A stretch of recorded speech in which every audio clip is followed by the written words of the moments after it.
बर्फबारी हो जाए मरी में तो इंतजामात किस तरह के हैं?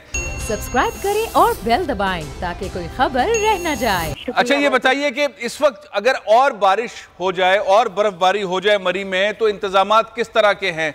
कितनी सड़कें, कितना एरिया कवर कर लिया गया है कि अब इस तरह का कोई सानेहा नहीं हो सकेगा? अच्छा, सबसे पहले तो ये बहुत एक अनफॉर्चुनेट वाकया था जिसमें रेस्क्यू सर्विस ने बिफोर टाइम भी इवन 7 तारीख की शाम से भी लोगों को इवैक्यूएट करना शुरू किया था।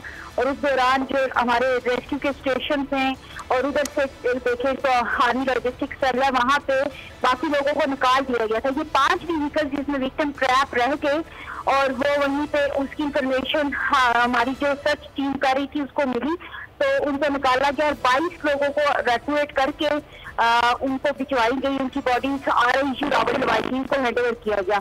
दूसरी बात, जो रोड के हवाले से सिचुएशन है, इस वक्त कुलदन्ना से गीता गली की रोड भी क्लियर करवा दी गई है और कुलदन्ना से दरिया। अच्छा, मेरा दीवा साहब टाइम मेरे पास कम है, मेरा सिंपल सा सवाल है कि अगर मजीद बारिश होती है, बर्फबारी होती है तो इंतजामात किस सतह के, ऐसा कोई वाकया रूनुमा तो नहीं हो सकेगा? मतलब सब चौकस हैं?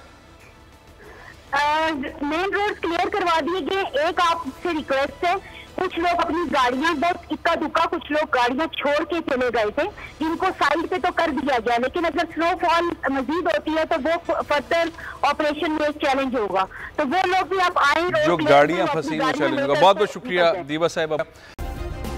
सब्सक्राइब करें और बेल दबाएं ताकि कोई खबर रह न जाए।